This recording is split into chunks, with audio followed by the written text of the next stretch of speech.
Are trees a living collective? Scientists have discovered that trees synchronize electrical signals during a solar eclipse. So this takes you to understand that trees are all connected. And this might blow your mind because it brings you to think of the Avatar movie, Pandora, how the trees had the network of connectivity. Trees and electrical signals are a real phenomenon. Trees and plants generate bioelectric signals. And it's much like the human nervous system, although it's slower and has a different structure. Plants have this internal communication system.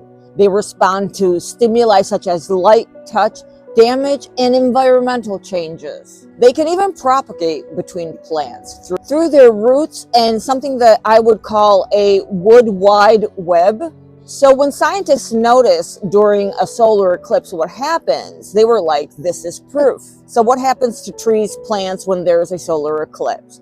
There is a sudden rapid change in light, temperature, which shocks many natural systems.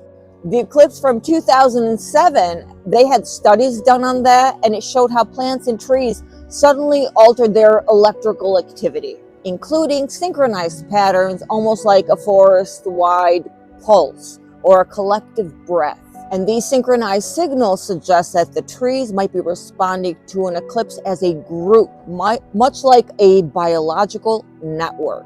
And listen to this, there's a world wide web that is made out of it's fungi, a fungal network. Mycorrhizal fungi connect roots across vast distances. Trees use this to share nutrients, send distress signals, or warn each other of pests.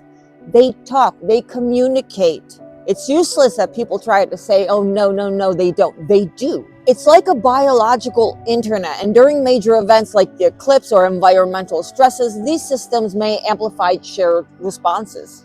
So ultimately, are trees a living collective? Yes, and in many ways. They communicate, they share resources, and they respond to celestial events. They are part of an intelligent forest system. I believe it's a conscious ecosystem if we stretch the definition of consciousness. And the concept echoes ancient beliefs.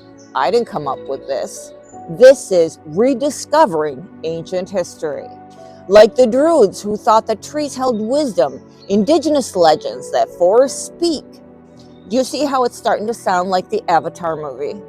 We are the Na'vi. I'm going to talk to you about that in deep in the next episode, but let's go back to this because without this, you can't understand what I'm about to tell you. That's going to blow your mind. Now that I've told you this, do you understand that we are living in a hidden Pandora?